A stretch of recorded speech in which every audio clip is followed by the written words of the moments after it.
Hello Infiniteers, it is Friday, which means it's time for our next episode of Toy Box Tutorials. And we are going to build something today that I think you are really gonna like, especially if you're on a console, because this is going to be another very fun multiplayer challenge. Last time we looked at the Victory Tracker, and I showed you how you could use this toy to build a simple combat challenge similar to a Mario Kart battle course. But there was one part of the Victory Tracker that I did not cover because I wanted to save it for today. So let's take a look at that. And I'll just drop one of these over here for right now. And don't worry too much about the toy box here yet. I'll give you a good look at that in a little bit. Alright, let's open the logic menu for this and look under New Logic Connections. And if we go all the way to the bottom, we find an option here labeled Diffusinator. And if you look under this, what you will find is a pair of trigger signals. And both of these signals, which are labeled Diffusinator, actually corresponds to a special tool under the Packs and Tools menu that has the same name. And so let's pull that up and take a look at that. Alright, so if we look under the Packs and Tools menu, and we scroll down, we find something called the Diffusinator, and this is what the Victory Tracker is referring to. Let me select that and exit out of it, and I'll see if I can zoom in here a little bit on Mickey so you can get a better look at that thing. This is a special toy that can be used to paint blocks, buildings, and almost every other object in the toy box. You can even paint enemies and other players, similar to the paintball gun. It fires a blob of paint in whatever color happens to be showing at the time. And as you can see, I just painted that terrain block, that yellow color, or that orange color, whichever you want to call it. And this effect is going to last for the duration. So that thing is permanently that color until me or another player shoots it with a different color, or we reload the toy box. And so, as I said, it fires a blob of paint in whatever color happens to be showing at the time, and the color changes every time you shoot the gun. Now there's a couple of interesting things about this little toy. First, if a player is assigned to a team, their Diffusinator is only going to fire paint that matches their team's color, which means you can use this toy like a paintball gun. And I've got a few team activators over here. So if I step on this first one, you'll see now my Diffusinator is only blue. And so if I shoot something, now I'm only ever shooting the blue color. Similarly, if I step on any of the other team activators, I get the same thing. And if I take myself off the team, then this toy cycles through the colors. So that's really interesting that you can tie this gun to a team color. But second, the fact that the Victory Tracker over here, camera is getting caught in that narrow area, but the fact that the Victory Tracker has special logic that is tied to the Diffusinator means that you can use this tool in combination with the Victory Tracker to make some very interesting games. And today I want to show you how you can use these two toys together to build a game similar to Nintendo's Splatoon. Now for those of you who aren't familiar with it, Splatoon is a game that was originally released in 2015 on the Wii U, and since then there have been 2 sequels produced for the Nintendo Switch. In this game, you get to make a mess by splattering colored ink all over everything, which is a lot of fun. One of the online game modes is called Turf War, and in this mode, players are divided into 2 teams, and they have 3 minutes to spread more ink than the opposing team, and the team that covers the most ground with their team's ink wins the game. A few months after Splatoon was first released, the Disney Infinity team created an official developer toy box called Squid Wars that recreated one of Splatoon's Turf War maps in the toy box. as an homage to Splatoon. I don't think they were trying to infringe on Nintendo's IP. I think they were trying to honor it and show that you could build something similar in the toy box, because the toys that they needed for that already existed in Disney Infinity 2.0. But of course, as you might imagine, Nintendo wasn't very happy about it, especially since they called the toy box Squid Wars, and Disney unfortunately chose to remove that toy box from its servers. But they left the toys in Disney Infinity, as you can see, and so today I'm going to show you how to build a game with these two toys similar to Splatoon's Turf War mode in the Disney Infinity toy box. Now, this will not be as fancy or as polished as Splatoon. It's not going to have the same kind of fancy graphics for the paint splashes. It doesn't have a variety of weapons and gear like Splatoon has, and it doesn't have the ability for up to 8 players to play it. But on the other hand, you can't play Splatoon with any of the Disney, Pixar, Marvel, or Star Wars characters or those settings like you can in Disney Infinity. And so even though this won't look nearly as polished, it's still going to be a lot of fun to play. And just like the Mario Kart Battle Course kind of game that we built last week, I believe you should be able to build this game in Disney Infinity 2.0, which means that if you're on a PlayStation 4 or an Xbox One, you can use the direct peer-to-peer connection to play this game with up to 4 players online. But I'm going to go ahead and build this in Disney Infinity 3.0, because that's where I build all of my toy boxes. But before we build our Turf War game, let's take a quick look at those trigger signals in the victory tracker that I skipped last week. And let's take a closer look at those and see how they work. And then I'll show you how to build them, how to use them to build our own version of a Turf War game. So if we come in here, we look under this again, there are 2 trigger signals under here that are able to be broadcast. The first is color changed, and the second is cleared. And if you look under either of these, what you'll find is the teams. Okay? So this is tied to the teams, which is why we need the team activators over there. The first one, color changed. This is broadcast when a team's color is applied to an object. And if we want to test this, let's select color changed by the blue team. So whenever the blue team applies their color to an object, let's come over to our sound effect generator and just do some cheering. Oh, and once again, remember to turn off 3D sound at speaker or locator in the sound effect properties. And we need to turn on our victory tracker, or it won't do anything. So I had dropped that button and that sound effect generator ahead of time in order to demo this. So first thing we'll do is press this, and then we'll put ourselves on the blue team. And stay on the blue team. Alright, so we have the color changed signal set up to do some cheering. And so if we shoot something, for example, that block there you go. And so that's what that trigger signal does. So anytime a team changes an object and puts their paint color on it, that trigger signal gets broadcast. Now the second one that's under here, if we look at that, is the cleared signal. Excuse me. And this one is broadcast if that team's color is cleared from an object. So if we hook this up, let's do that for the orange team. Actually, let's cancel out of that. Let's do it for the blue team again. So a new logic connection, Diffusinator. When blue's team, their color is cleared, we'll come over to our sound effect generator and we'll do some booing.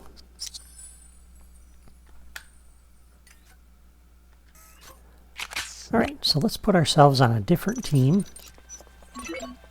We'll do the orange team. So if we shoot this object that's already blue, you see the blue's color has been cleared from that object, and that causes that trigger signal to be broadcast. And let's take ourselves off of that team. Alright, so that's how those two trigger signals work. And we'll go ahead and delete this object now, and this toy and our button, because we don't need those. So now that we know what these signals do, let's build our own turf war game. And to do that, we need some Creativitoys, and I've dropped these out here ahead of time. Again, I have only placed these out of the Creativitoys drawer to save time. I haven't hooked them up or changed anything. So we have a challenge maker. We have a timer. We have 2 logic gates. And for this challenge, I'm going to use the team scoreboard instead of the regular scoreboard, because the victory tracker functionality here is tied to teams. And I've also had some questions from several developers, several toy box makers. Those of you in my audience, you've been asking about the team scoreboard, and you've been having a little trouble with it. And so I'm going to use the team scoreboard today, and that should help you guys out. And then, of course, we have our victory tracker. And I've also placed down 4 team activators, even though I'm only going to use a couple of these. All right, so let's go ahead and start by hooking up our challenge maker. Oh, and I've also got some locators spread around here, but before I show you those, I guess I should show you my toy box that I've built. Now, this is a fairly small toy box. It's not very big, as you can see, and you don't want a big toy box for this, because if this is going to be 3 minutes and your goal is to paint as many things as possible, you don't want to make this too big. You want both players to be competing with each other in the same general area. But I've built something here that's kind of structured similarly to one of the Splatoon levels. And I've got a little bridge going over a sunken area here. And I'm not going to show you how to build this specifically. You can kind of look at what I've done here and sort of copy it. Or you can build your own little arena. But this is what I have done. And I'm using the San Francisco structures for all of the terrain. And you'll notice I'm using some smaller terrain blocks here. And this is so that the paint doesn't spread over a whole area. Because if you have a very large terrain block, like the terrain block we started with, this is going to paint the entire block. One shot will paint that whole block. And so I tried to put a lot of smaller types of objects in here. So I used a lot of smaller trees. These are all the customizable plants out of the plants drawer for all of these, and I've styled them with the San Francisco theme, except for this fountain up here. That's a little bit different theme. This is the Fantasy Terrain 3 theme, and I styled that to be a fountain instead. And I've got some buildings set up along here, and lots of signs and awnings and different decorations, lamps. Just loaded this thing with as many things as I could, so you have as many things as possible to shoot and try to color, so that you can rack up your score. And I've got ramps going up to all of these different areas.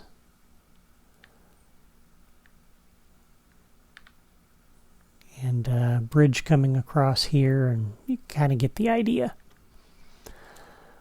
And I spread a bunch of locators around for the teams to start at. So this one's facing that direction. I've got another one up here, facing in the opposite direction, facing over that way. We have one back over here, facing out in that direction. This would be for a 3rd team and a 4th team if you're on Disney Infinity 2.0. So we're only going to hook 2 of them up though, because I'm in 3.0. But we'll come over to our challenge maker, And we'll do, first of all, a new locator connection. And we're going to connect up to this locator. And I want you to notice the first option here says all, player 1, or blue team start location. This is not a coincidence, I don't believe. It seems like in Disney Infinity 3.0, they really want player 1 to be on the blue team.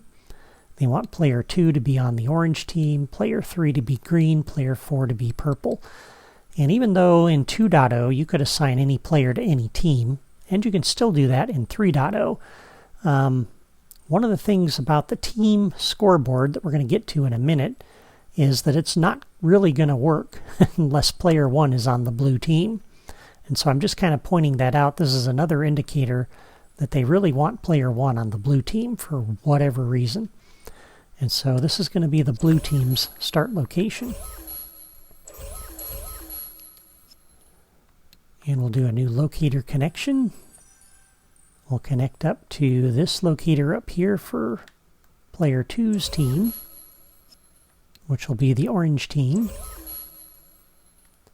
And you'd connect the same thing up over here. I'd put player 3 or the green team over there, and player 4 or the orange team over there, or the purple team rather, over there. All right, now under the properties here, right now this is set up with separate player 1, player 4 locations. We're going to be putting the players on teams, which means this will not work. So if you put the players on teams and you start the challenge, they're going to start on the challenge maker. All right. So to make them start at the team locations, you're going to select this option, separate team locations. Okay, and that will put them over on the right locators to start with. And all the rest of those properties we're going to leave the same. All right, so let's start with the teams again. So we'll do a new logic connection on invites accepted. We're going to come over to the blue team activator, and we're going to put player 1 on the blue team, because that's what this 3.0 really seems to want. And a new logic connection on invites accepted. We'll put player 2 on the orange team. And you'll do the same thing for this one on player, put player 3 on that team, player 4 on that team. You're going to do that on invites accepted like we just did for the first two. And then a new logic connection when the game is ended. We'll come over to one of these, it doesn't really matter. Go all the way down, and we're going to clear all players from teams. So when the game's over, we're going to take all the players off a team. All right, so that will put all of the players on the team when the challenge starts. And by setting the property on here to use separate team locations, that will allow the players to start at the locators they need to start at. All right, next let's set up our timer. Now Splatoon's Turf War mode was set for 3 minutes. I'm just going to do 2 minutes on my challenge here. That should be enough to demo what I need to demo. And the rest of these we're going to leave the same. So I set this to 120 seconds. That's 2 minutes. All right, so to set up the timer, we're going to do a new logic connection on the challenge maker on invites accepted. We'll come over to the timer, and I want to reset the timer, just in case players want to play this multiple times. Although it's going to be hard to do that. After you play it one time, the toy box is really going to be messed up. But you'll really need to reload the toy box. But I'm just showing you, generally, this is how I would do this. All right, new logic connection on the challenge maker on invites accepted. I also want to start displaying the timer. But again, I can't come over and make a second logic connection to the timer with that same trigger signal. So that's why we have the logic gate sitting here. So instead we'll input into the gate, and we'll use this logic gate as kind of a pass-through So on the logic gate, a new logic connection on output. We'll come over to the timer and show the timer display. So we've really just used this logic gate as a pass-through. The invites accepted signal passes through the logic gate and comes to the timer. Alright, on the challenge maker, a new logic connection. When the game is ended, or actually, hang on, let's cancel out of that. New logic connection on the challenge maker when the game is started. Let's do that first. We'll come over to the timer and start the timer. That will start the countdown. Because on the timer, I left the property here set to count down from the target time. Now, on the challenge maker, when the game is ended, we're going to come over to our timer, and we want to pause the timer is what we usually do. I don't think it'll count down lower than 0, but we'll go ahead and pause it anyway. And on the challenge maker, a new logic connection when the game is ended. Again, I want to make a second connection to the timer, but I can't really do that. So we're going to come over to our logic gate, our second one over here, not the same one as the first one. We'll input into that gate, and then we'll do an output from there and come over to the timer, and we'll have the timer get hidden. We'll hide the timer, so it'll take it off the screen. Alright, and then on the timer, a new logic connection. When the timer is expired, so we reach 0, we'll come over to the challenge maker and complete the game. Alright, so that takes care of the timer. Okay, so we have our timer set up for to go for 2 minutes right now. Again, I would go for probably 3 minutes to match Splatoon, but 2 minutes works fine. And we have our teams set up. Let's look now at the team scoreboard. If we look under Properties, I'm going to set the Play To field to the maximum possible, which is 9999. So the player's score really isn't going to be limited. And we'll leave the rest of these fields set. Okay. So for those of you who have tried to use the team scoreboard and you've had trouble with it, this scoreboard works very similar to the regular scoreboard, meaning it's not going to do anything unless you first turn it on, and you have to activate it. And so on the challenge maker, we're going to do a new logic connection on invites accepted. First thing I want to do, again in case players want to play multiple times, is we will reset the scoreboard. And then a new logic connection.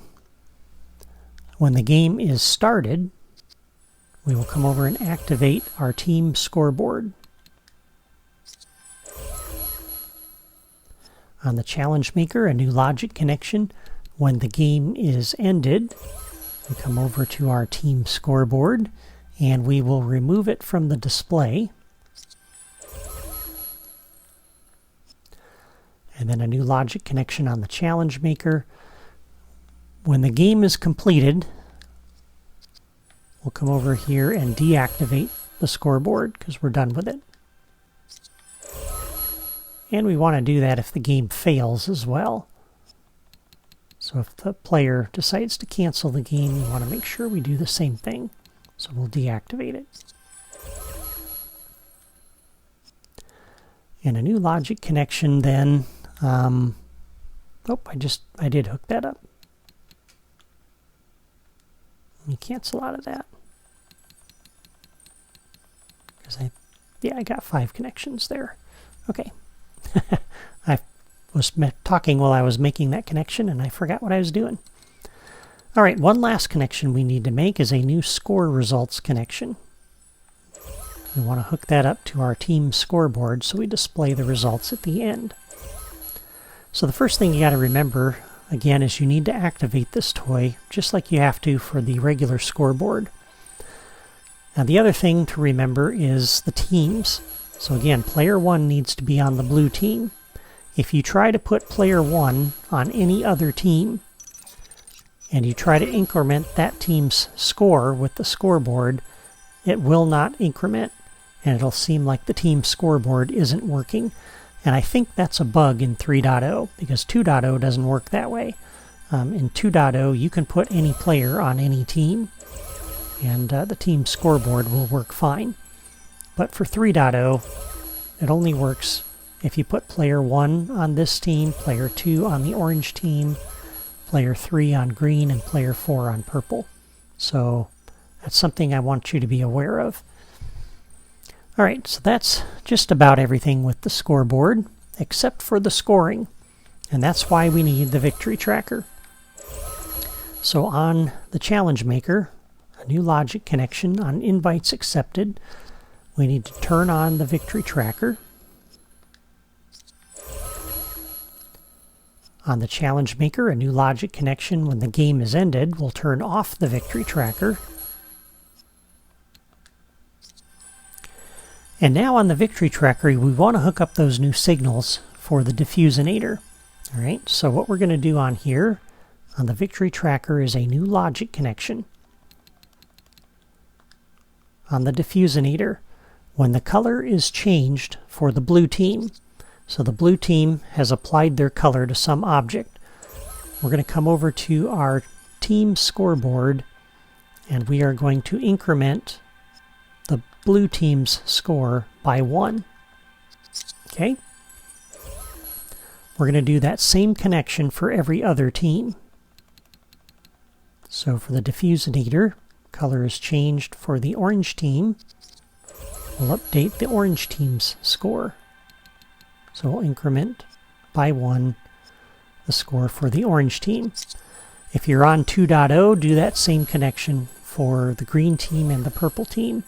If you're on 3.0, you can't do 4-player multiplayer, so you really don't need these two.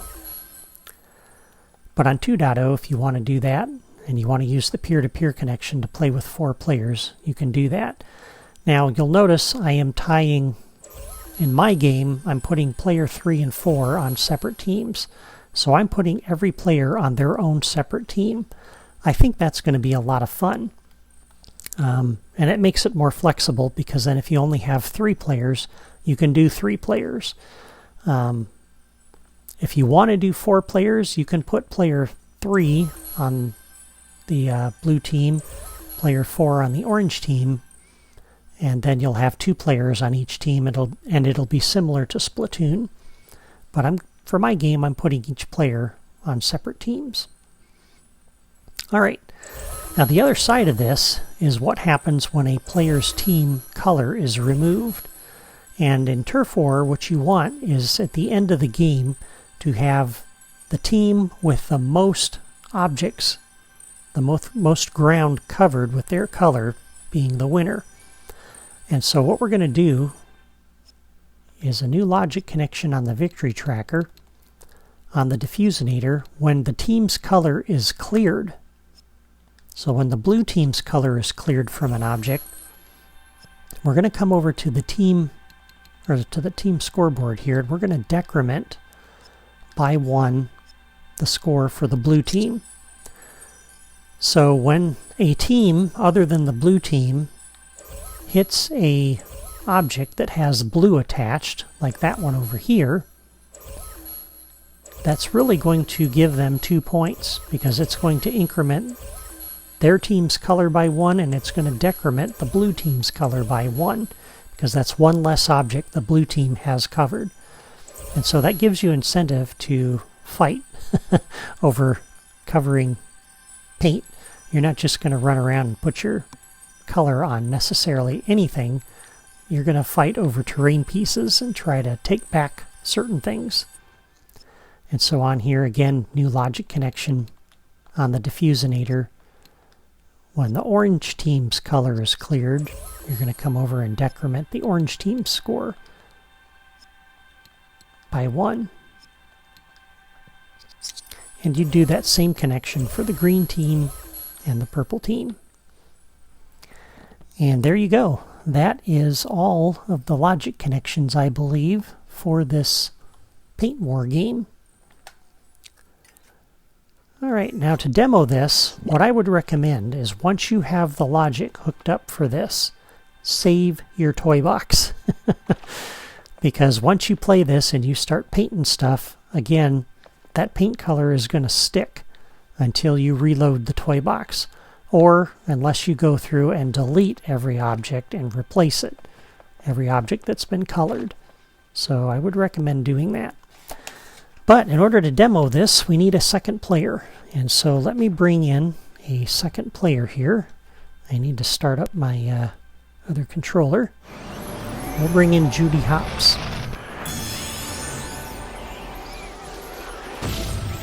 Officer Judy Hopps reporting for duty. Alright, she's going to need a Diffusinator as well. So let's go into the Packs and Tools menu for her. And select this. There we go. Alright. And then we'll have Mickey start the challenge. We'll invite others. Judy will accept. And here we go. So each team member starts at their team's location. If you put player 3 on the blue team and player 4 over on the orange team, then both players on each team would start at the same location. But let's kind of meet in the middle here. So if we shoot, for example, this object here, oops, or that one there, you'll see my team score for blue team went up by 1. Now if we take Judy and run around over here, again we can shoot things with hers and her team score goes up. If we shoot the same object, oops, you can shoot the player, by the way, and your team score goes up. But you'll notice I just shot that lamppost. It's now orange. And my team, the blue team, their score has dropped to 0 because now there is nothing in this toy box with the blue color on it. Since we've been keeping score, that one down there that we started with doesn't count. Oh, and interesting. It did reset those objects. Huh. Well, now I'm going to try something after this timer runs out. But you just run around and just start blasting everything you can in sight. Trying to rack up as many points as you can. And while you're doing that, the other player is going to do the same thing. And so you could be fighting over the same objects, trying to take away the other player's score while at the same time boosting your own score. And because I've used a lot of different objects, you can paint a lot of different things. And so we can also use the camera to paint the ground. We can paint the road. We can paint all kinds of stuff. Yeah! All right. So player 2 actually got more things. And now you can see the damage remains, even though the challenge is done. But I am really curious because those 2 blocks down here got reset, although that one didn't. So I'm really curious now what happens if we start the game again. I want to know. So let me view invites, accept invites.